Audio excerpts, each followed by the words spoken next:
That was cute. I liked it. I liked it again because nobody's on. Hold on.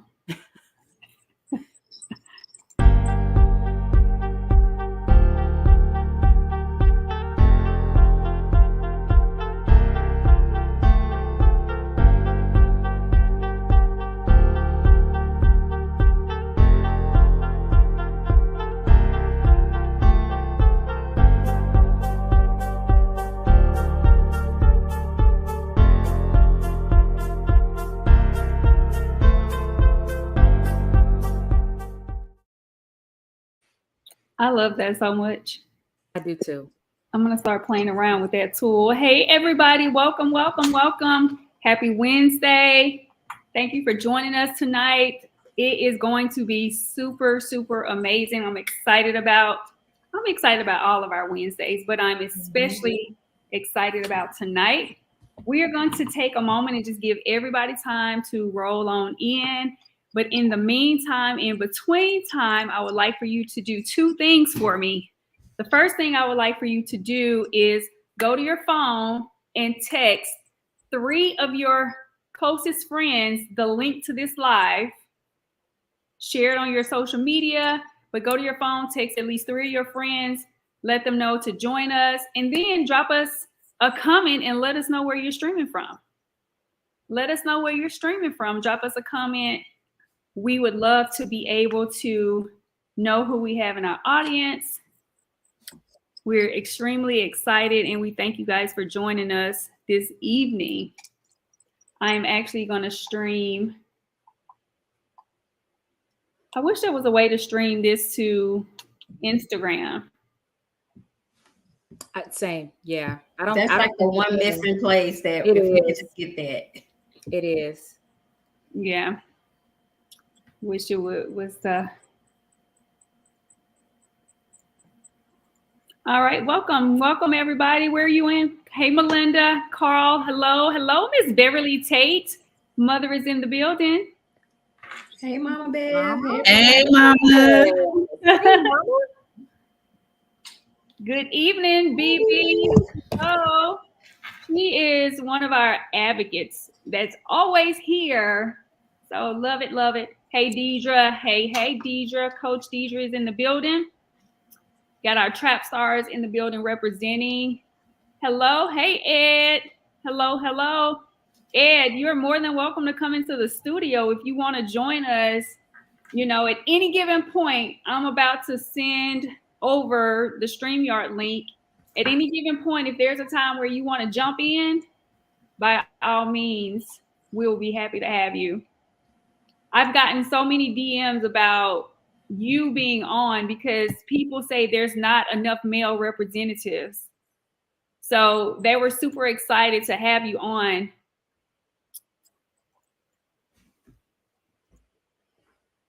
Oh, I sent the link to the text. I can forward it over to her. I'm going to do that right now. You guys have anything to say to our audience while we're waiting? Hello. Thank you for joining, everyone. I just say that it's definitely going to be a power-packed evening. So I'm excited to be here with y'all and more excited for people to really, I feel like every time we come together, people get a healing from what it is that we're doing and what we're talking about. People begin to uncover stuff they didn't know was going on. They begin to address, and they realize that when we're talking about mental health and wellness, it affects everybody. This is not a siloed conversation. This is not just for one particular group of people or for one type of person. Literally, this is for everybody. So come on in and get this healing, get this amazing stuff that we're going to be sharing with you all tonight. And just know that as stories are shared, the same way we have the power to overcome, so do you. That's right. I agree. I'm just happy to be here. So I can't wait to tune in and I'm excited. Get this party going. Let's get this healing. All right. So if you are just tuning in, welcome. We're super excited about tonight. This night has been anticipated for about 2.5 weeks. You know, we thought about doing it last week, but we wasn't ready. But tonight we are ready and are in full effect. So if you could do me a favor, do two things for me. If you could go to your phones and share this right now with 3 of your closest people or somebody that you think could benefit from tonight, go ahead and share this. Tell them to tune in. Please have them tune in, and also drop us a hello so we'll know who is in the audience. Hey, Janelle. Hey, Priscilla, Coach. Hey, Tamika. Welcome, guys. Welcome. Thank y'all for joining us. It is right at 7:06, so we are going to get this thing rolling because we have a lot to talk about today. We have a great conversation, and I want to first of all start by introducing our panelists today. We have it's 4 of us, and we may have 2 other people trickle in a little bit. We have a lot of support around, and we just want to make sure that anything that we're doing, there's value added, and we're supporting you guys in the best way possible. All right. So I'm going to let my people go around the room and introduce themselves, and we're going to start to my far right with my bestie, Michelle Renee. What's up, everybody? I'm Michelle Renee from MyMichelleRenee.com. I'm so happy to be here. Anytime it's me, you, Blair, you know we rocking and rolling. I'm so proud of you for opening up your platform in such a way that you're addressing such a major, major thing for our community. So thank you. Thank you for having me each week. And listen, we about to roll deep. Somebody said, y'all rolling deep tonight. Yes, we are. We're rolling deep. Rolling deep. We are indeed rolling deep. Listen, we do not play the radio. So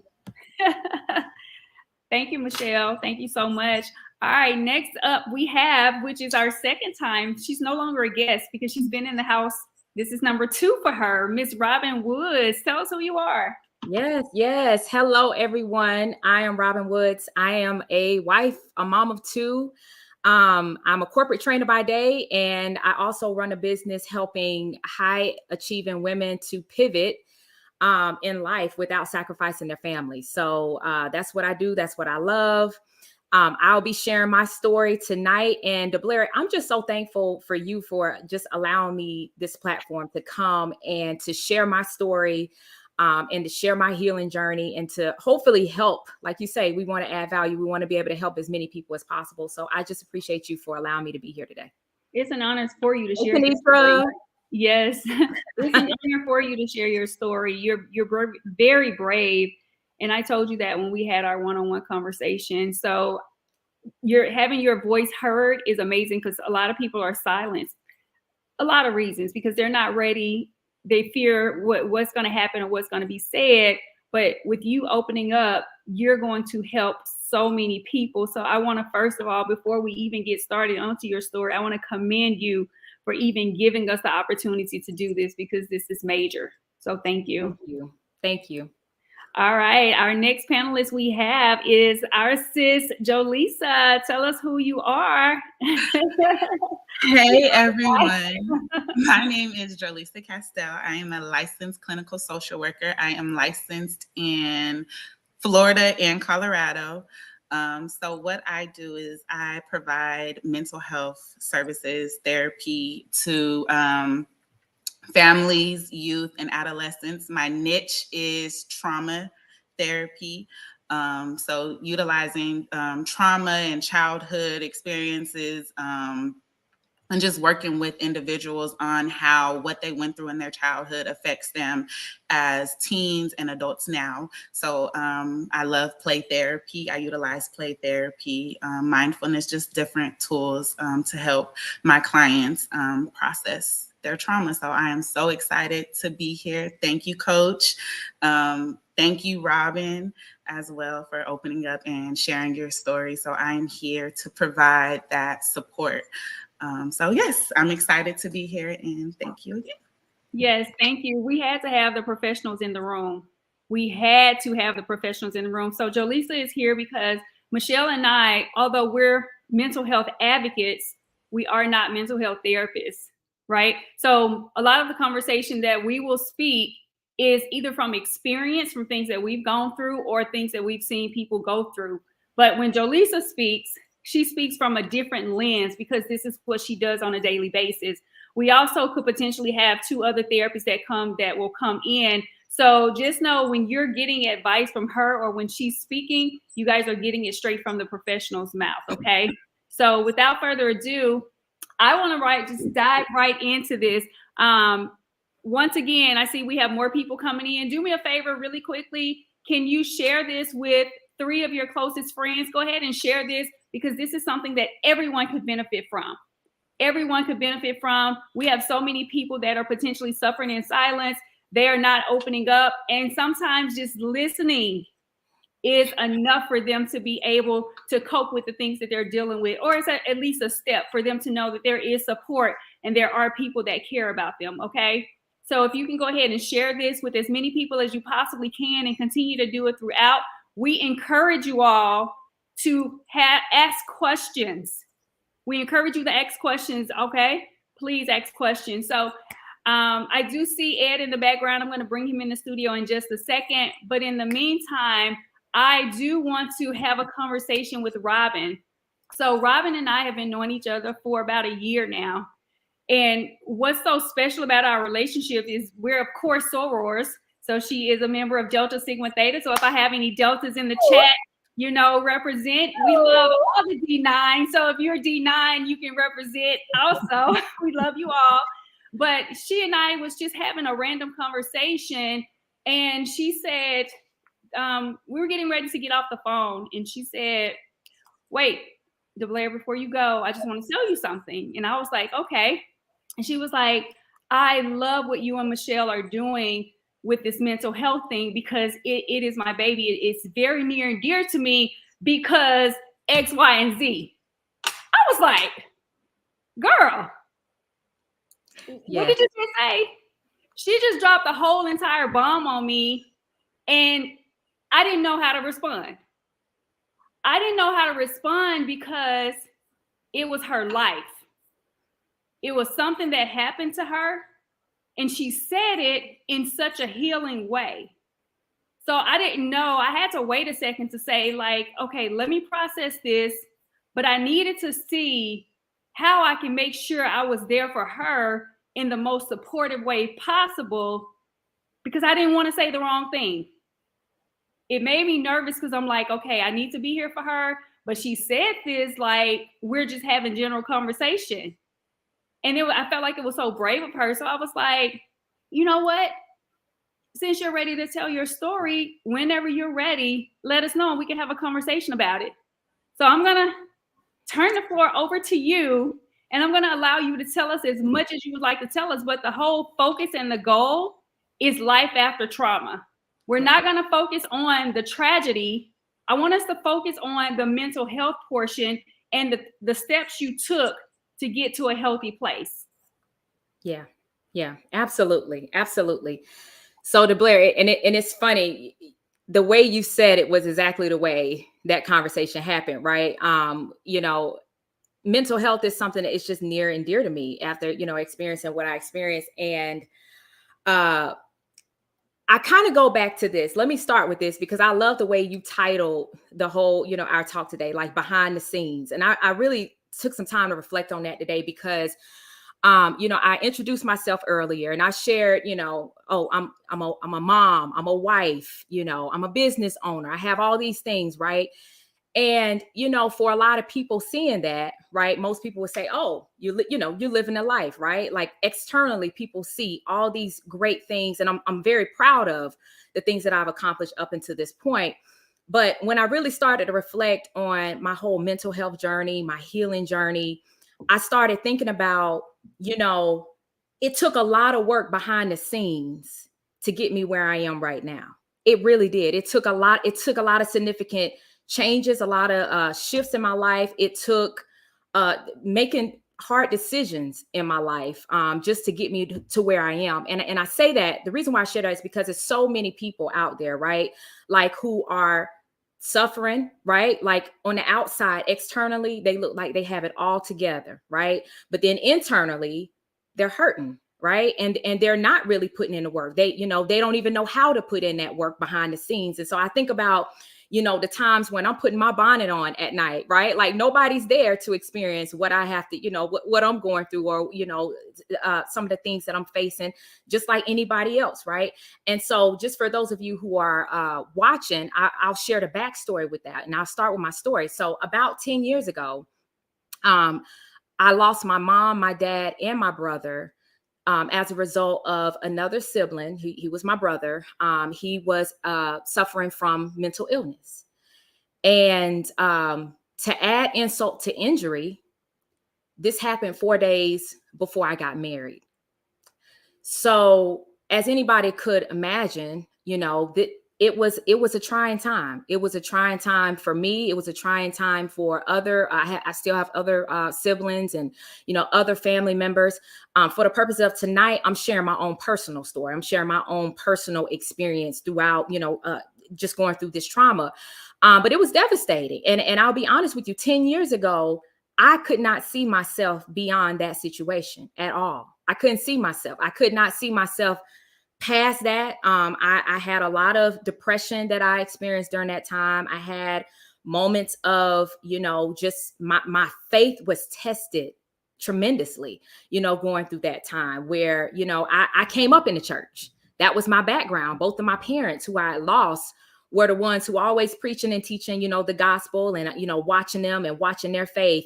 And so it was definitely a hard pill to swallow, to say the least. And even on top of that, I had no answers. I didn't have an apology. Still haven't gotten an apology. Didn't have, any real answers outside of it was mental illness related. Right. And so there was a lot of grace with that. But the only thing I was left with was a choice. And I say that because I had a choice of whether I was going to choose life or I was either going to choose death. That's really what it came down to. It didn't come down to anything else. It didn't come down to, oh, well, how are you going to, what's the plan? How are you going to move forward? It was the only choice that I had at that time when everything happened. And this took some time, but it came down to me choosing life or death. And I say that literally, figuratively, however you want to look at when I say life or death. Because and we can talk about this a little bit more, DeBlair. I would love to open up about this. But when I say either life or death, I remember getting to a point where, just trying to make sense of it all, right? Trying to make sense of why, trying to get details and trying to get answers and all that stuff, right? And never really getting 100% clarity, right? Because, when you experience something like that, that's not natural. That's not something that just naturally happens like all the time, right? And so it left me with either making a decision of death, meaning I experienced some suicidal, thoughts at one point in time in full transparency, or I was going to choose life. And 10 years later, obviously I've made the decision to choose life. And so I'm honored and I'm so thankful that I could be here to share my story with other people who may have experienced trauma, grief, loss, anything on those ends, at any point in your life where, you may just have felt like you can't move forward. I'm honored and I'm thankful that I can share that 10 years later. And I can share that there is truly life. When you make that choice to choose life after a traumatic situation, just doors and opportunities, and it's still peace on the other side. You can still get that peace and that help and that support that you need, but it's all a choice. It's all in a choice. So I'll stop it there and I'll kind of, I know there are going to be questions. Yeah, definitely. There's questions. Thank you, Edward, for joining us. We just have Ed in the building. He's also a mental health counselor. So thank you for joining us. And even though I've heard the story before, because I personally asked for her to have a conversation with me prior to this. So this wasn't the first time of me hearing it. And my heart still drops. My heart still go out. In my mind, I'm thinking about the journey. I'm thinking about the steps that you had to take in the start. So my first question to you is like, at what point did you recognize that I have to do something in order to be able to move forward? Because just thinking about the devastation that happened, because you didn't lose 3, you lost 4. Mm-hmm. So the devastation of moving forward. So what happened in your mind to even process, I got to move forward? Because I know it was difficult So talk to me about that. Yeah. I love that question. To be honest with you, and I you're going to hear me talk about God, because I believe that was probably the most important part of what's helped me to get past this, to overcome, and to be where I am right now. Right. But just to kind of put it into more real life type of example. So I would say I can recall this one night in particular, where again, I had so many questions and I just needed answers, right? And I wasn't getting those answers. Things just wasn't making sense. And as I shared before, coming from a family where, all we talk about is God in that household, right? Like we were churchgoers and things of that nature. And just number one, just trying to process that. So for me, it was one, trying to process the dynamics of, well, if God is who he says he is, how did this even happen? Right. So that's the first thing. So kind of questioning that, but then again, trying to question, like, why? You have that question of why would this happen? Why would you do that? What was going on? Especially because we were very close, and we still are. Our family was very close. And so just a spiral of emotions and questions that were going on. And I remember this one night in particular, I was pacing, I was going back and forth. And I remember getting to a point where I was like, you know what, God, like, if you're not really the God who I thought you were, then I don't really know what's left for me. Like, I don't really know why I'm here. Right. And so what then I started questioning.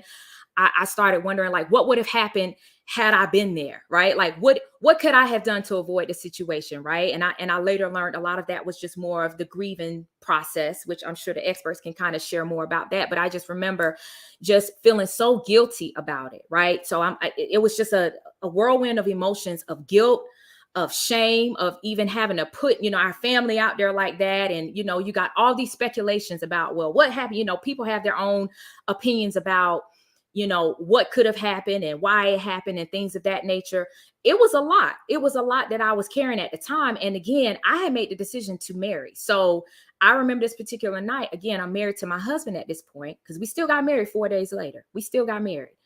And I remember pacing back and I said, you know what? I don't think I can do this. I don't think I can continue to live like this, because what is life after this? Like, what does that really look like? So I remember coming to the point where I asked God, I said, God, if you are the one, that the same God that my parents have been believing in for 60 plus years, you got to show me who you are. And you got to show me who you are for me, because I don't see it. I don't feel it. And if I don't feel like I have any hope in you, then I don't have any hope at all. Right. And so at that point, I just remember in my spirit, I was telling myself I had to either choose, either I was going to go ahead and literally take myself out, or I was going to move forward. And I remember I thought about my husband. I started thinking about my family members, right? Because we had already lost, like you say, there was already 4 people that we had already lost. And so I just remember saying, you know what, like, I'm not going to, I can't do that to my family. I can't do that, and add more of the burden, more of the trauma to the people around me. But even more so than that, I was like, God, this last prayer, I need you to show me who you are, because I can't figure this out. And I don't have no questions, and I can't solve this on my own. I need you to help me. And I promise you all, I used to hear people talk about give these testimonies, right? About how God has shown up in their life. I promise you, that night when I asked God to show me who he was, it was this peace, this unexplainable peace that I had, that I still have even today, of still not having an apology, still not having an explanation about it. Right. Like, and it still hurts, but it's still a certain level of peace that I have about that situation. So that was the point when I realized that God was showing me who he was in that situation, which helped me to move forward. Because I said, you know what? I know that if I got God in my life, that I know he's got me. I know he can move me forward in this situation, even when it hurts, even when there were times I was like, God, I don't know about this. I don't think I don't know if I can trust you. Like, those are real raw conversations that I was having. I don't know if I can trust you. Are you really real? Do you really exist? Have everybody just been lying to me? Have I been, what's going on? Right. And so it was God that literally showed me who he was for me in my life, because I had been learning who God was through my parents' lens. And so that was the first time for me where I actually got to understand who he was for my life. Absolutely. I want to hear from the experts. Jolisa, Ed. You know what? I find the story, oh my God, is thank God you were able to rise up and overcome, at least find some sort of peace for yourself. But I have a question about, so you did end up getting married, correct? I did. Yep. So I want to know if you don't mind sharing, because and I'm coming from the male perspective, of course. We're not always the greatest at showing emotion and sharing emotion. So how does your husband do with receiving that on the other end? What was that support like from him? Because we're not great sometimes at being able to provide the emotional stability that someone may need, because that's just not how we're built, most of us at least. Oh, that's so good. That's so good. Let me just share this. I think the biggest thing was I had to first give myself grace and accept who I was, that, okay, I'm a human being. I'm gonna have emotions. I'm gonna have feelings, right? And me coming up, I'm the only girl. I came up with four. I had four other brothers, only girl. All right. And so there was a lot of me that was more, adapted to kind of how guys operated, right? Like not really expressing, not really communicating a lot of those feelings and emotions. And so that event was one of the things, after kind of going through therapy, it helped me to communicate better about where I was. And so what I've learned with my husband was that I just had to let him know where I was and what I needed. I had to be very specific about, this is what I need. Hey, babe, I got, I'm having a hard time right now. I just need you to listen. I'm not really looking for, any answers or any insight, because sometimes that can make it worse, right? I just need you to listen. I just need you to hear me out. And so I think over time, and I think that's what's really helped us to strengthen our relationship and our marriage now, because I still have those moments, where I'm like, hey, babe, I'm having a moment.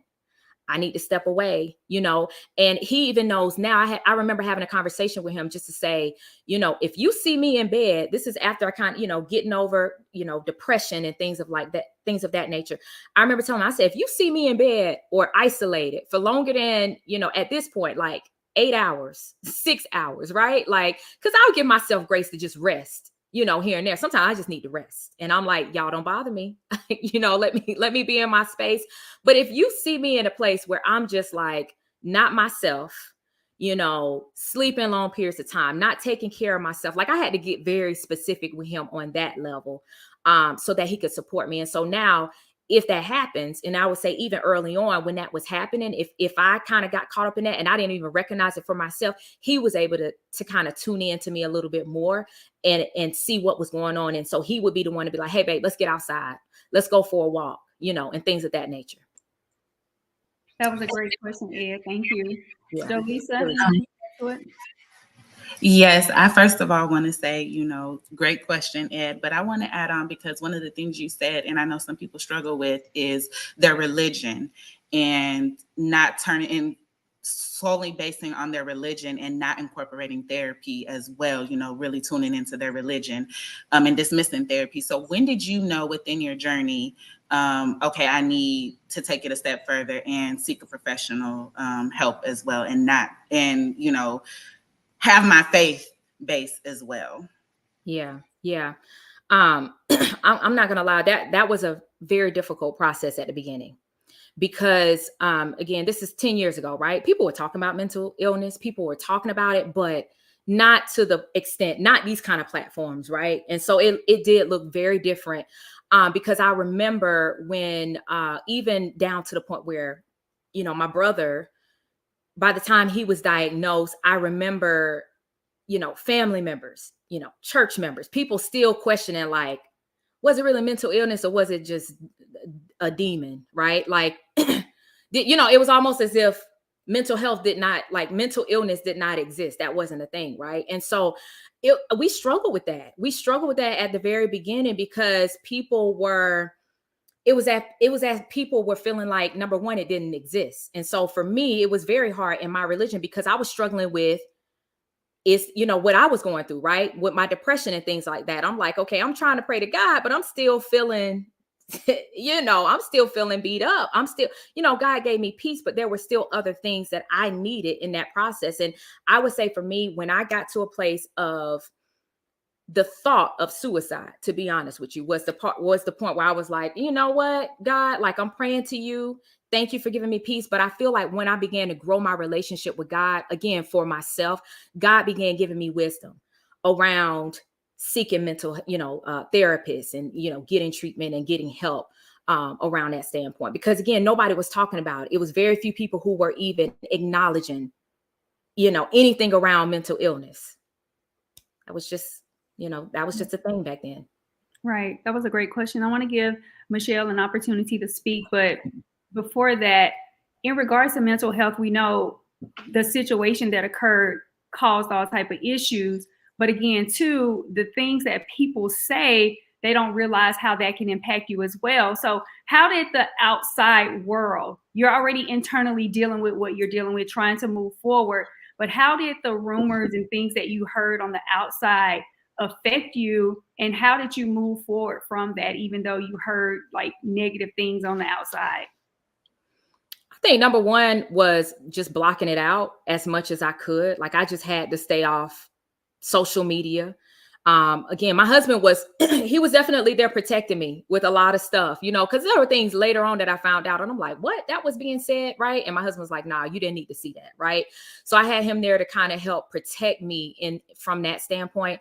I think me having an outlet, therapy, talking to someone, right? Being able to talk to someone, having friends who were able to, just be there to listen. I think more than anything, like just having friends to be able to do that was the thing that really helped me navigate through that. But I mean, let me kind of hit on one other thing around therapy. I kind of going back to that, because at the very beginning, I think I shared this with you all earlier, or maybe yesterday we had this conversation, but I remember early on when I was, I went to see a therapist, right? Because this was early on. And I remember somebody just saying, you just need to go see a therapist. I was like, well, let me just go. Right.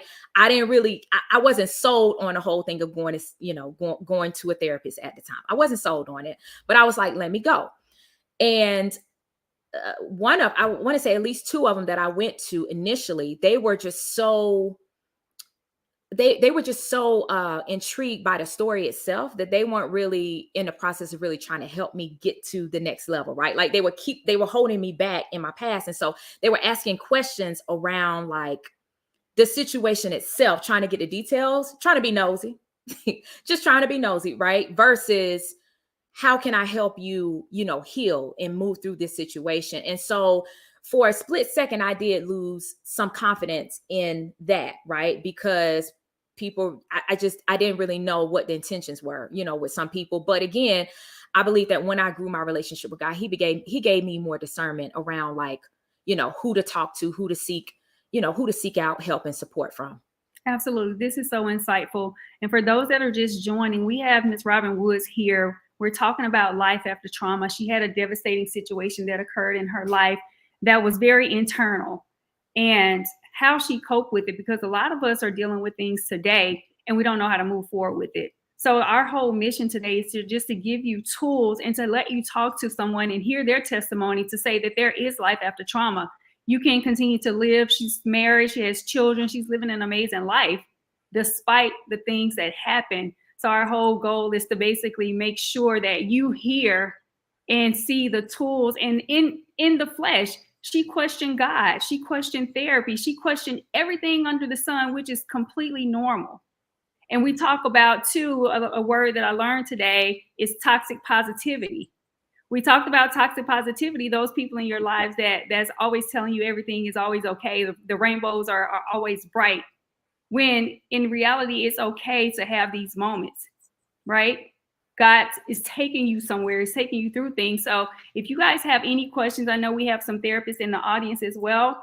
If you have any questions in regard to her journey, her mental health journey, or the things she had to do to get to this point where she is today, please feel free to drop the questions. I want to open up the floor and I want to hear from Michelle.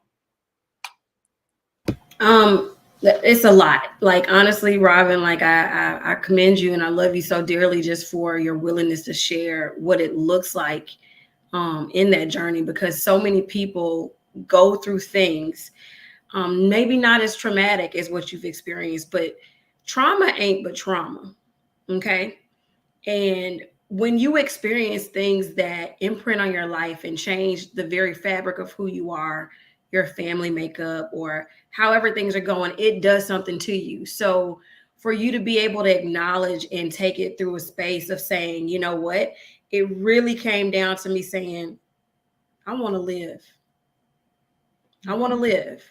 I want to go beyond what this thing is. I don't want to give this thing power over me forever. And even in that, the realness of knowing that there's still days I'm sure you get sad, because that's just human nature. But you recognize that I don't live there anymore. That's not my address. Depression is not my address. That's not where I live. That's not what I'm going to allow to fuel and power everything in me. But I think it speaks volumes for people to know that we all get to the place where if you believe in a deity and you believe in a spiritual, you have a spiritual walking or a spiritual upbringing, especially when you have a spiritual upbringing, right? And they tell you God makes everything all right and he makes no mistakes and there's everything is good and perfect. And you're like, wait now. What you mean? Like, how was this in the plan? It doesn't make sense, right? And so you do begin to question all those things, but to know that all of that takes you through this mental space of saying, now, what do I need to do? How do I move forward in that? Because now you're creating this space for truly getting, I know you didn't see this day 10 years ago. Oh, no. Because I can tell you personally, I didn't see this day 30 years ago. Okay? Because trauma doesn't have a timestamp on it. It does not have a time limit that says, okay, on this day, you're going to get over it. You're going to be okay. Everything will be well. People want to make it seem like it. That's why I say time does not heal wounds. Work heals wounds. The process of going through, acknowledging what hurt you, acknowledging what happened to you, acknowledging the trauma that you experienced, really going through that is what heals you. Time doesn't heal a thing. You could spend all the days going through the motion and none of that changes anything if the work is not being done. So I'm so proud of you for stepping in and saying, you know what? I recognize I can't carry this weight by myself. I recognize I got to give my husband the tools to support me, because if you didn't give him the tools, yet you had the expectations of being supported, now that creates another level of trauma and triggering you got going on in your life. And so what people need to see, that the behind the scenes is a constant work. It is a constant thing that is happening in order for people to be able to function, to be able to move forward, to be able to be in successful relationships, right? Mm-hmm. Because everything, even as a parent going through what you experience, your attentiveness to things are probably more heightened than most parents, because Absolutely. You want to watch everything. Coming from a family with a very, and I share this week after week, with a very, very strong mental health history, a grandmother who was bipolar, manic depressive, who attempted suicide countless times that we watched and saw, right? That does something to you. So when I see my kids do different stuff, I'm like, whoa, what is this? When you experience different things, or the moment another family member is diagnosed with something and people want to shush it, I go, no, we need to talk about it.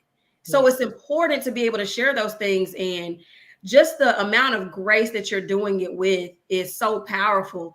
I think having that balance of knowing that I can believe, I can truly have faith, but I also know that God has given us the gift of therapy. He's given us the gift of professionals. All of the science behind neurology and all those things exists for a reason. It's not without reason. It's not without cause. So to know that those tools and those professionals are there to help us, the same way we go to a doctor when we're sick and we can't figure out what's going on, we go to mental health specialists to figure out how to navigate this space that's unfamiliar to us. So I'm so just proud of you for being able to say, you know what? I don't like it here. Because I've been there, right? Mm-hmm. I don't like it here. And it's either I don't like it here and I get away from here, or I don't like it here, so I got to change the here. And you chose to change the here. So I'm so proud of you. Absolutely. Michelle, go ahead and take that question that Quia has. Quia has a question. Can you see it? Yes. Right. Robyn, did you get grief counseling or any trauma-focused counseling? Yeah, so I did. I actually both. I want to say grief was like at the very beginning. I remember going through grief counseling, but trauma focus was more of what I've focused on over the past 10 years. Absolutely. So what is the one thing, if you had to give advice to someone that's listening to us today that's dealing with something similar or any type of issue that could potentially be holding them back in regards, what advice would that be? Oh, I feel like all of us should kind of hit on this question. I'll go first. I would definitely say tuning in to yourself, right? Like taking time, because a lot of us, we really do not take time to tune in to ourselves. Like, what are those things that we like? What are those things that tick us off, right?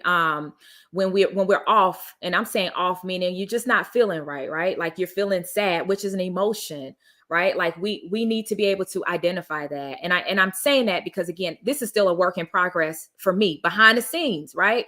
These are things that I'm still working through and identifying and communicating my emotions. So I would say more than anything, understanding yourself, communicating your needs, and giving yourself grace. Giving yourself grace to just be a human. Absolutely. Have those moments when it happens, because we're all humans. We're going to have those emotions. And I think that's kind of going back to the toxic positivity, right? Where especially, and I've seen this not only in my situation, but I've seen this even where I've, experienced other people who have lost loved ones, right? And it's almost as if sometimes people just have a hard time with acknowledging, when you are sad, when you're angry, when you're mad, you know what I mean? Like we bottle up those feelings, and a lot of times they come up in other ways. They come out in other ways because we're suppressing them. Right. We always hear that saying, hurt people hurt people. Exactly. And that's where a lot of it comes from. It's suppression. It's suppressing those feelings, not really acknowledging what those feelings are. So I would say talk to somebody, journal about it, just taking some time to really identify like what's going on internally, what's really happening internally. It's so funny that these conversations come up again and again. Michelle and I did a live a couple of weeks back, and we were talking about how we were raised to sweep things under the rug and suppress our feelings and emotions. And I think you were on there as well. And we talked about how traumatic it is, especially for men, right, to not express their emotions. And I know, Robyn, you're dealing with this, but you have to know that your husband was right there with you. So he lost people as well. So he had things that he had to go through, but in the same sense, he had to still be there to support you. So here we are again, him not able to express his feelings, he needs to, but in the same sense, he needs to support you, right? So you may not have been well enough to say, hey, babe, I know you're going through this as well. Like, how can we get you support? So I would like Ed to speak on that. Well, if I could go back to just one thing, I think that's very important, and I'll get right to what you want me to do. I think one of the things is, I think, Robyn, you made a great point. But I think for Black folk, when we grow up in a spiritual, religious household, our parents or elders or preachers and whatnot, we're taught to pray everything away. Yes. And the great thing that you did, you maintained your spirituality, and you had your moment with that. But you also, I think the message needs to be said to people in the church, really spiritual, religious people. We need to also incorporate therapy in the midst of our prayer, in the midst of talking to the pastor, in the midst of talking to our elders. It's okay to go talk to somebody who does not know you and can give you an objective, some objective conversation or advice about what you're going through. I think we get fooled often when we're talking to people that know us very well. And like you say, the toxic positivity, people just tell you what they want, what they think you need to hear. Sometimes you need your imagination, your mental health needs to be stretched outside of the box to make you, that right there sparks healing. When you just dealing with the people that you know, and this is no knock against the church. I mean, if you go to church, awesome. I rarely go. I've been once this year. but I do love the Lord. Now, but my point is, yes, pray, yes, lean on your spiritual advisors, but please incorporate therapy with that. That's right. And that would be something I think everybody should take from that. Now, DeBlair, I'm sorry, I got off on a tangent. What do you want me to address now? Really is. I went into detail speaking about, it was 4 days before her wedding. Yes. And she had to understand that her husband also was feeling the emotions of what she was dealing with. But because he's a man, of course, he's going to suppress his feelings, and may potentially, even to this day, and I don't know, and Robyn, you can answer that, they have never received the counseling that you received. So that could still potentially be affecting him. So I wanted you to speak on it from a male perspective, how they suppress those feelings and emotions because they have to be so strong for the woman. Absolutely. And we by default, we do that because it's our norm, most of us. So you not dropping, you going through this situation and him being there for you, and not getting an opportunity to grieve also, like you said, those are his family members also. So he could not grieve because he needed to be there for you. And what we always hear people say, check on your strong friend. Your husband sounds like he's your strong friend. Yes. And he's one of the people you need to say periodically or even revisit during that time. Like, how were you feeling? Like, I know you were being there for me, but what were you going through? And I think that's appropriate because if no one ever asks him that, he's probably going to never talk about it. So it's important because we will keep it because we want to be your hero. We want to be strong. We want you to know when you're going through something, I got you. But on the inside, we might be going through it, but we can't share it because we don't want to show as a man, as a person who takes care of you, loves you, provides for you, and you are all successful women. So I know you don't need a man for that. But my point is, my greater picture is for that person, your support system there, we need to check on us because we will not give you that emotion. We will not give you that outlet that we need. We won't share that with you if you don't come to us. And you may have to bug us about it a little bit. I was going to say that too, Ed, because I was going to say you can come and ask, and the men will still be like, I'm good. So can I let me just kind of jump in on that because to your point, I'm so glad you brought that up, DeBlair, because that is something that later it did affect my husband. And again, suppressing that, right? And he got to a point where I just remember having a conversation and it all just came out. And it was like he was grieving, right? Like it was almost like he had the opportunity to finally grieve. And I don't know if maybe he was just waiting until maybe he saw me on the other side. But I think more than anything, he was just in a moment of gratitude. It was just so many different emotions I think that he was dealing with. Number one, just to see his wife still there, right? Like functioning properly, like in her right mind. Like I think more, seeing that, but then also him finally being able to grieve and allow himself to just release those feelings and emotions. And I will say he shared with me, I know he won't mind me sharing this, so I'm okay with going through this, but he did share with me that there were times where, he would see me just down and he would have to, like, if he took a ride, if he went away somewhere, like for work, he would call his mom, right? And just literally have that conversation with her. And, he was able to, like his brother, he could call and talk to them and just literally just have his whole breakdown when he needed to. So that was the thing that really allowed him to get through it. But again, it was the fact that he had somebody there, like his mom, his brother, telling him, hey, you can call me, you can hit me up if you need to cry. Like they were constantly checking in on him. Right. And he didn't even realize that he needed that support, but they were the ones, helping him on that level. So absolutely. I think it's definitely good. Yeah. That's a great answer. I want to go to Jaleesa and Michelle in just a second. I want to get Tiffany's question in. Tiffany said, I'm glad you started that. You questioned God because I had a traumatic experience within my life, especially last year. So how did you trust God once again? And how did you gain your faith again? And how did you realize your purpose? How did you figure out your purpose? Ooh, that's a loaded one. How do I start? I would say, kind of going back to what I mentioned when I was like, I just had to have a real raw conversation with God about where I was. People always tell you, just let God know where you are, right? Like, he'll meet you there. And he really did. He genuinely met me where I was because, again, I shared this earlier. I didn't, there weren't too many people who could really understand, who could really comprehend, who could really process what I had been feeling, right? Like I could talk to my brothers, but we all still had different experiences, different triggers, that there was really outside of, therapists, right? Like there were people you could talk to, but it was still something that I was fighting with on the inside. Right. And so I remember having that conversation with God, like, yo, listen, this is your girl. I'm trying here. I'm trying to hang in there. I'm trying to, honor my family's legacy, and I finally got to a point where I was like, I made the decision that I'm not going to allow this situation to rule my family's legacy. I will not. I finally made that decision. Right. And I was like, but I need you to help me. And so over time, it was just baby steps. Like I say, it started with me where God was giving me the peace that I needed. The Bible talks about the peace that surpasses all understanding. Like he gave me that peace that I needed when I asked for it.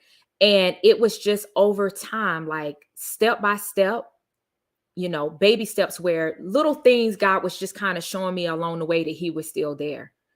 And that's what really helped me to build more of that faith and more of that trust. So the things I had been asking for and just, allowing myself to go through it, because that's the thing. A lot of times we just want to, hope that all those feelings, all those emotions go away. But what I've learned was that leaning into those emotions and leaning into those feelings that I had, again, acknowledging it, was probably the best thing I could have done to actually get me to where I am now. And again, having that support system around me was the thing that really helped. Right. One thing I want to add too is while you're going through these processes, this is an ongoing thing. This is not just something that you do for the moment, and once you start feeling better, you just stop doing it. Exactly. Because there are anniversaries that come up. There are birthdays that come up. There are things that you see that remind you of that individual, right? And you still have one that's here that can still potentially reach out. So you still have that sector. Mm-hmm. So therapy is not just a one-time thing. Prayer is not just a one-time thing. Once your fix is done, you have to continue to train your mind to do it. So I do want to go to Jolisa and Michelle and just talk about some of the tools that you have utilized, Michelle, in your experience, Jolisa, in your professional experience, some tools that people could utilize to help them deal with these emotions in regards to the trauma. Well, one thing I first would like to say is that you have to think of emotions as like waves in like the ocean, and they come and they go, and some are stronger, than others, but there is a point where it's going to be calm, so allow yourself to feel that emotion. And what I really like to encourage my clients to do is stop and figure out, okay, name that emotion. What is it that you're feeling? And why are you feeling that way? What has you feeling that way? Is it something that somebody said? Is, an anniversary coming up? What has you feeling angry? What has you feeling sad? What has you feeling even happy? Even with my clients, like you said, Coach, we don't always have to talk about the negative. Let's talk about the positive. What has you up this week? What was your highs from this week? I always encourage my clients to share highs. What has you high this week? We do a number scale. Okay, you're between a 6 and a 10. What has you here? How can we continue to build onto this? So I think it's important to know that therapy just isn't, coming in talking about the negatives, the bad that's going on. Let's talk about the highs so that we can continue to build on that. Let's talk about, like, one thing Robyn said that helped her stay in tune with herself is, things that make her happy, things that she enjoys doing. So really just asking yourself, journaling, getting yourself out there and continuing to do those things that you enjoy doing, that brings you happiness. Having that village, having that support, I think is really, really important. And Robyn, I'm so glad, you had your husband, and your husband had people too, as well, because it's really, really important to have that village as you're going through this. So those are the biggest things that I would say is just really building on your strengths, building on the things you really, really enjoy doing. Absolutely. Thank you, Jolisa. Michelle? And I would definitely echo what Jolisa said, and then I would couple that with really getting to know who you are is the biggest way you're going to find healing in all of those things, because our response to trauma is already set in something. Every person doesn't necessarily experience traumatic events in the same way, but the way we respond to it has everything to do with the way we respond to things as children, right? So you have to get to know who you are, because for some reason we believe that as we become adults, that everything about who we are as kids just kind of disappears, but that's not how it works. We carry all of that with us.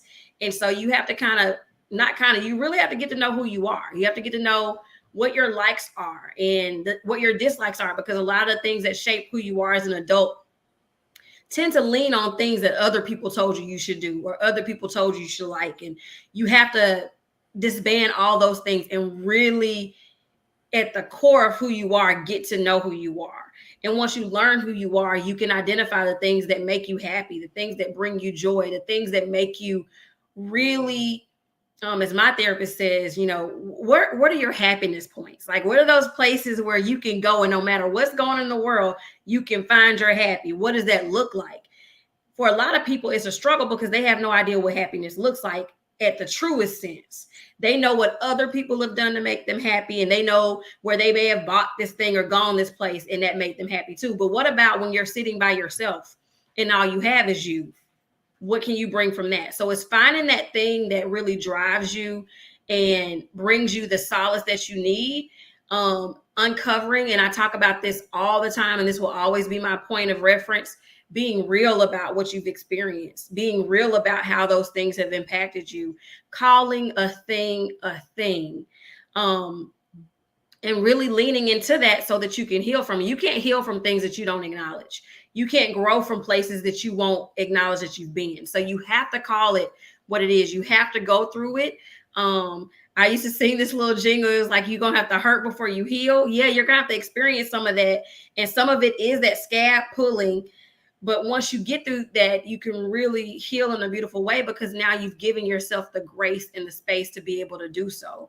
You can't bloom if you're constantly throwing stuff on top of it. You got to be able to live in that space. And so for me, I've talked about it, coloring, journaling, writing, really the platform I'mMichelleRenee.com became my therapeutic space.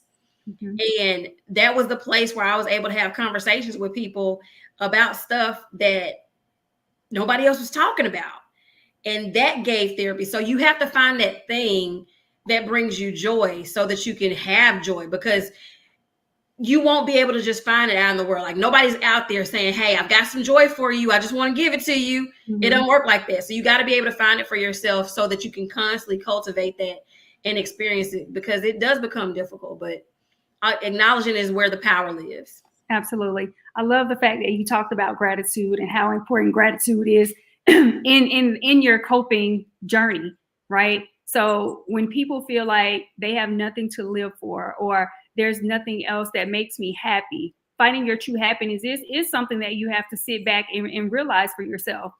What is your love language in regards to yourself, not the love language that someone else is able to deliver to you. And sometimes you ask people what makes you happy, they can't tell you, because they're still, like what we talk about in the program, your whole objective and goal in life is to do for others. Is to do what makes others feel happy, and you're constantly sacrificing your happiness for someone else. And also being grateful for the things you have, because we are accustomed to looking at the negative, the things that are always going wrong. So we need to normalize realizing what is going right in your life. Every single day should be a gratitude practice. What are your wins? What are you proud of? What are the things that you're doing that makes you feel good? Because at the end of the day, you're the only thing that you have, right? So thank you so much for sharing. I feel like that is one of the most important tools. And even when I used to talk to my students when I was at the Air Force Academy, talking to them about gratitude, because we experience trauma a lot with the military. We're trained to kill.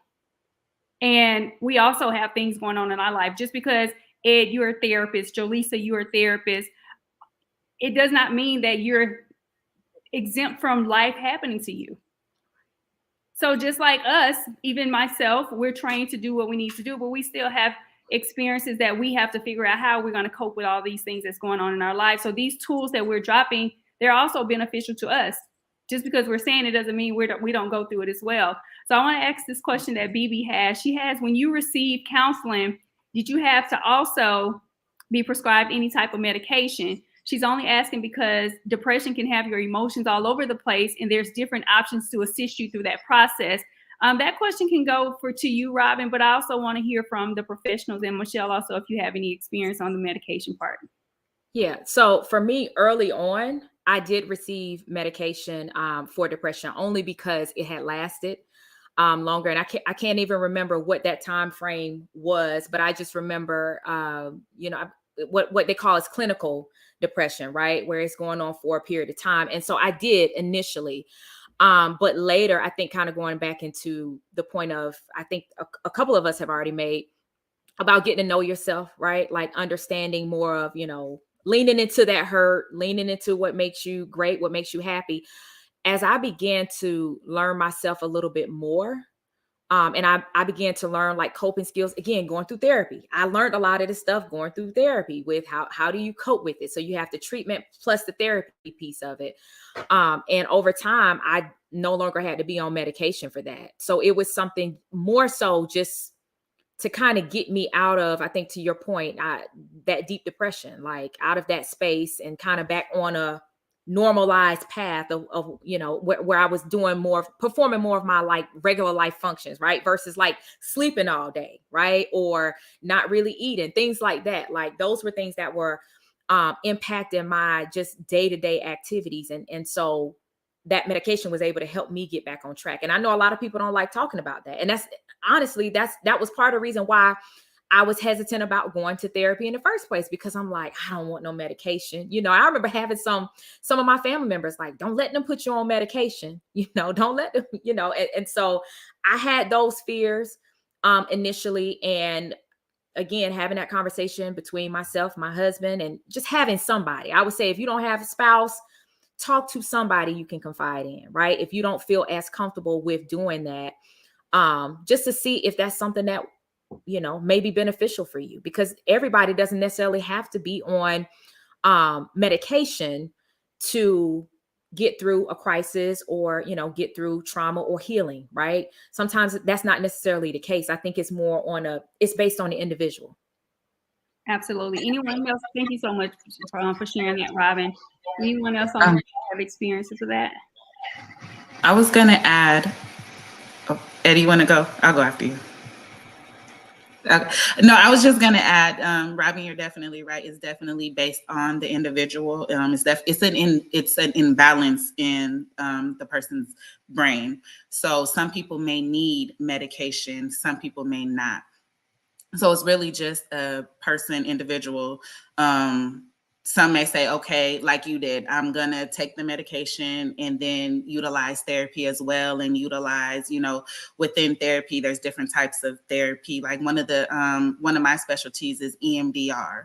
So with EMDR, what that is we're reprocessing the trauma, and we're looking for them with reprocessing. We're reprocessing those chemical imbalances as well. So there's different things like that. There's different types of trauma therapy, different things like that. So it really just depends on the individual. So some may lean towards medication and just go straight with medication. Some may say, okay, I'm not doing medication. Let me start with therapy. And then that's what it is for them. So yeah, there was something else I wanted to say with that. It'll come back to me, but but definitely just knowing that it's a case-by-case basis. Oh, see, it came back to me. Knowing that I'm a therapist, so I don't prescribe medication, and I think people lack that understanding there too. Psychiatrists are the ones that prescribe the medication. So seeing a psychiatrist is different than seeing a therapist. When you see the psychiatrist, they prescribe the medication. You may meet with the psychiatrist maybe 3, depending on what's going on. You may see them every 2-3 months. A therapist, you see a therapist, you can see them weekly, bi-weekly, 2 times a month, when you meet with your therapist. Interview them, talk with them about their niche, their expertise. I always allow my potential clients to interview me and ask questions as well. So there's that. And then there's a psychologist who goes and further assess the individual as well. So there's different types of therapy and therapeutic psychiatric help. So Ed, is there anything you want to add to that?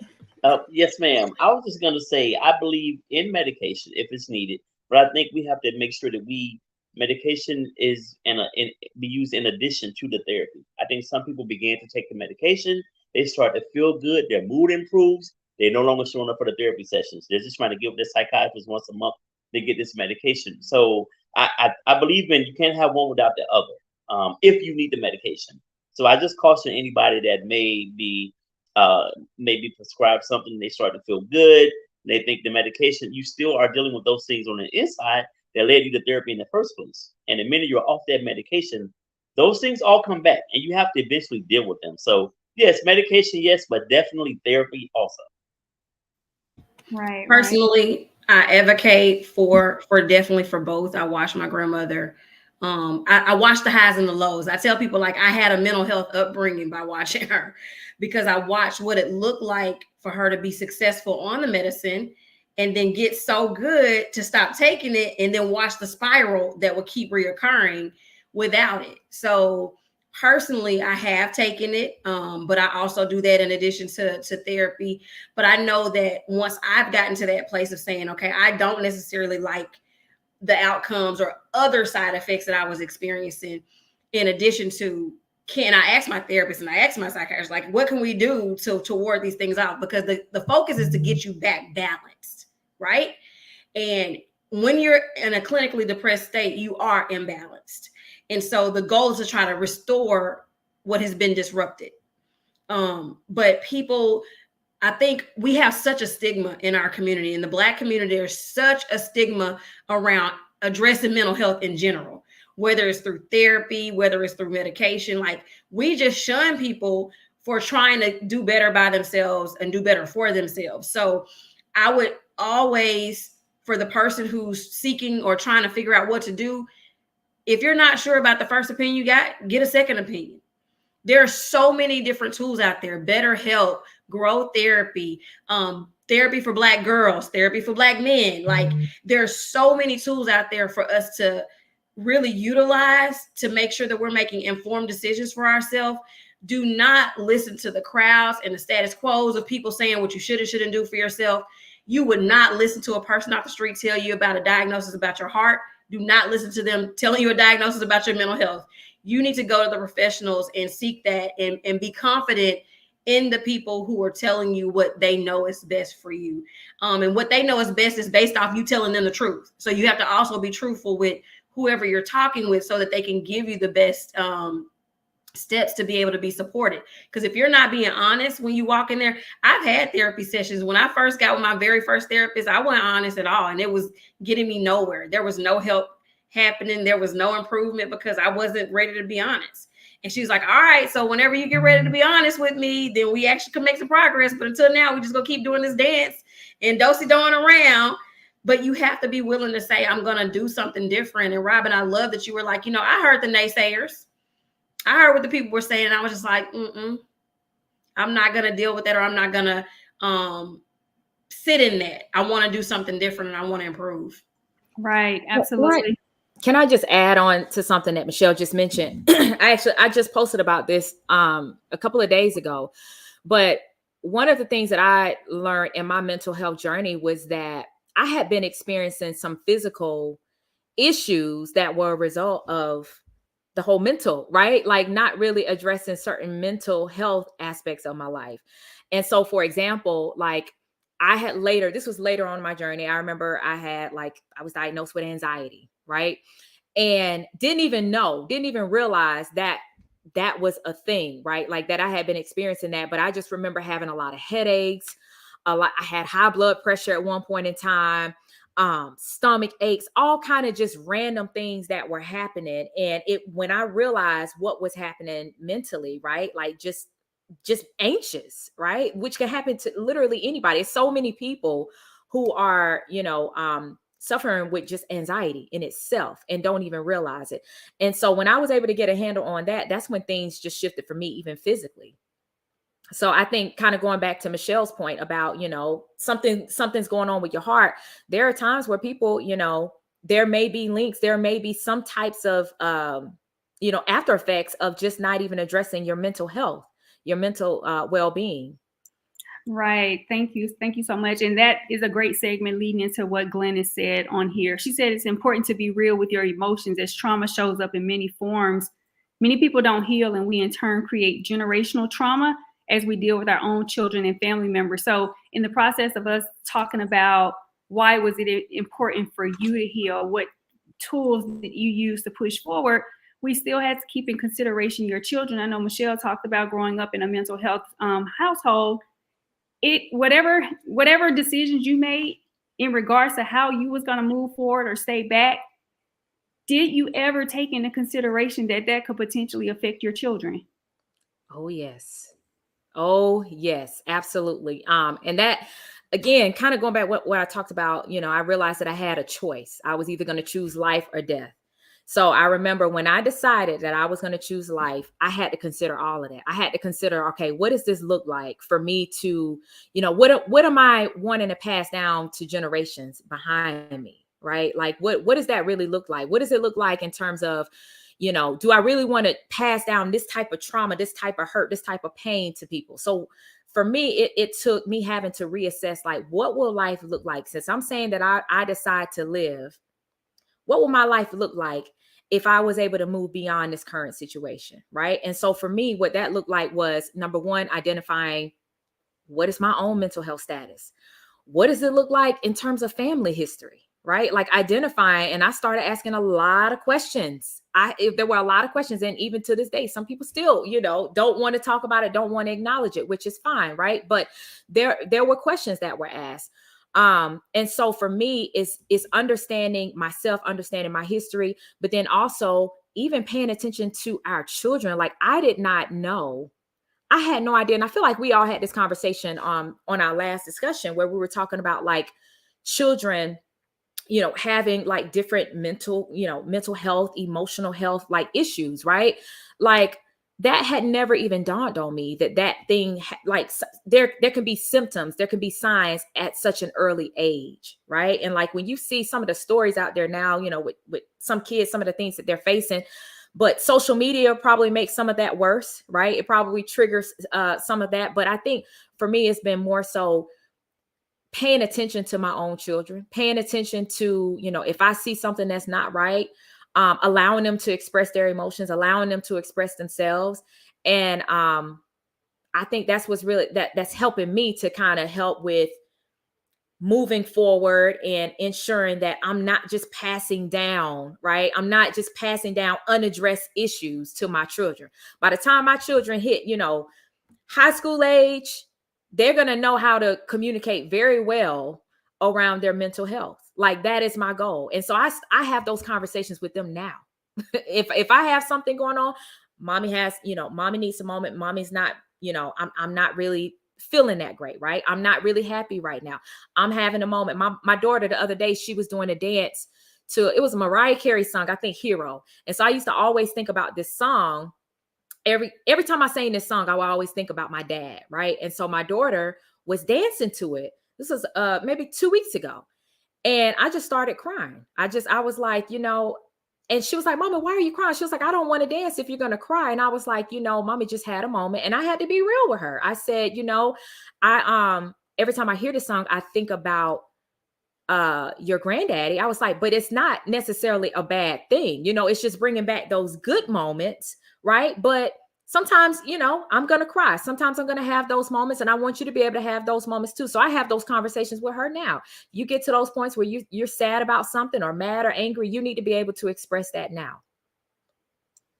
Absolutely. That's amazing. Thank you so much for sharing that, Robyn. We can go on. And the thing about these conversations, I hate that they have to end. I hate that they have to end. We did really good with this month, just addressing mental health as a whole, as this is the last day for Mental Health Awareness Month. But I do encourage everyone to allow it to be an everyday thing. Like, let's normalize Mental Health Month being every single day. Before I go around the room and get last comments, I would like to go to the chat and ask, was this value added for you all? If this was value added, please let us know what your thoughts are in the chat. Let us know how you felt about the conversation today, how you felt about the tools and the skills that the therapist and also the people that has experienced it provided. We want to make sure that we're giving you information that can help you move forward in life, right? So please give us some type of feedback in the comment as we're doing closing comments. I'd like to go around the room and thank you. First of all, Robyn, thank you so much. Your bravery coming out today for the first time, because you gave us an opportunity to be heard on our platform for the first time. And I want to commend you for that. I want to commend you and say you are so strong and I respect you so much. Continue to use your voice because your voice is going to help millions of people. Never be silenced. Thank you so much. We appreciate you. I want to go around the room and just get last minute comments. And Michelle, I'm going to go ahead and start with you. I just think that if nothing else, I hope that everyone took away how important it is to just acknowledge where you are, what you've gone through, and where you can grow from it. Every single thing that you think you can't overcome or you can't get past, you can't get through, you can. We are all proof. Being here is proof that you can. So thank you again, Robyn. So just extremely proud of you and your transparency. And like Blair said, never stop elevating your voice, because your voice in this story and your testimony is going to help save others. Absolutely. Thank you, Michelle. All right, Jolisa. Thank you, Robyn, again for, really opening up and sharing your story, being vulnerable. You touched me. So I want to thank you, and anybody out there, just really build that village. If you can't turn to family, get a therapist or, a friend, but it's really, really important to have that village, have that support. And your story is your story. Can't nobody take that away from you. Can't nobody change that. Your story is your story. Your experience is your experience. So that's really all I want to say. Thank you again, Robyn, and everybody for tuning in. And Coach, thank you for allowing this opportunity. Awesome. Amazing. Thank you. Thank you. Ed? I want to, again, like everyone else, thank you, Robyn. I mean, you really gave me a lot to think about. I think as I was sitting here, luckily, prayerfully, my wife hasn't been through any traumatic events since we've been together, but it made me think, am I ready to be there for her? I know I can talk about it. I can tell other people how we should, make this happen, but am I ready? So I want to thank you for putting that on my mind so I can, and even the men that are watching, we need to definitely be prepared, because you never know. And when we see our woman hurting and in a certain place, we definitely need to be able to be there and provide that emotional stability and even the sensitivity that they may need at that moment. So thank you for opening my eyes to that. That was very good. And I have to check myself now. So thank you. Absolutely. Absolutely. I'm going to say this, and Robyn, I want to leave the last comments for you. I would like for you to close us out. But again, I just want to thank everyone that came on here today, sharing their story. Ed, for your expertise, Jolisa, for your expertise, Michelle, you're always sharing your experience, and your vulnerability is the thing that we need in this world today, because we're so embarrassed by certain things, or we're so nervous of what people are going to say and what people are going to think about us. But life is life, right? We have to maneuver through life, and people are afraid to speak up because of the things that they feel people are going to say. So I just encourage everyone. I speak very, very highly on gratitude and just basically loving this life that you're living every single day, not waiting for the next day to say you're going to do something, or letting someone know how you feel about them. Because as we know, this life is definitely not promised, and there's not always going to be happy moments. Giving people their flowers while they're here, asking people how they are doing and really meaning it. We walk by people all the time and say, how are you doing? Checking on people that you haven't heard from in a long time. Just seeing how people are, like just doing our parts, because we deal with things, but other people deal with things as well. It takes a community, it takes a village to be able to cope and make sure that this world is fine. And we get so caught up in our everyday lives, we get so caught up in what we have going on, that we forget that we are support systems as well. So just be mindful of that, and continue to love on each other, continue to pray for each other, continue to just incorporate prayer and therapy into your life if you feel like you need that. You don't have to suffer in silence. Anyone that's on here today, if you feel like you're going through something and you have not opened up and said anything to anybody, please, I encourage you to just seek any type of help, even if it's not someone that you know. There are therapists that will help you, that will guide you. Even if you feel like you can't afford it, there are multiple free options. Michelle named multiple free options that you can utilize in regards to seeking help and getting therapy. If you've never tried it before, do it. Bet on yourself one time and see what happens. So I just want to thank everybody for tuning in. Robyn, girl. Listen, so I feel like you covered so much there. That was a great closing, in my opinion. But I first want to thank you, DeBlair, for just creating this safe space, right? And I knew that you were going to protect it, right? You were going to protect the information that was brought here to this platform. And again, I appreciate all of you who are here. Our panel, like, you all have been amazing, very supportive, and just offering some great insight. Like, honestly, like, again, I'm still learning, right? Like, there will always be work going on behind the scenes, right? For many of us. And I think that's the key, is putting in the work.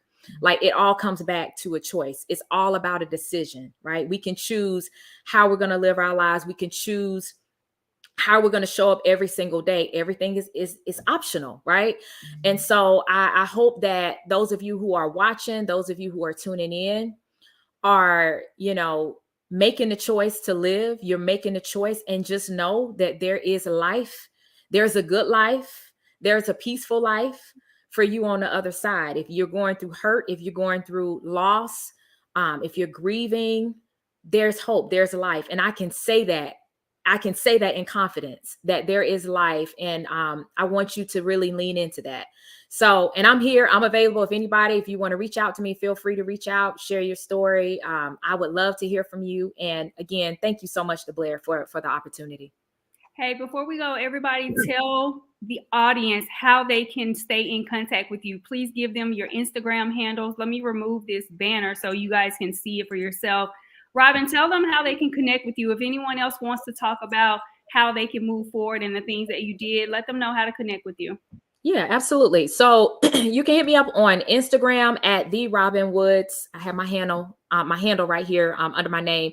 So you can hit me up through Instagram or through Facebook. I am listed as Robyn Jones Woods. So definitely shoot me a DM or let's chat. I would love to hear from you. Absolutely. Michelle, how can we get in contact with you? At I am Michelle Renee on all platforms. You can find me Instagram, TikTok, YouTube, Facebook, all spaces. Same thing at I am Michelle Renee. Happy to reach out and happy to share your story if you have a story to share. All right, Jolisa.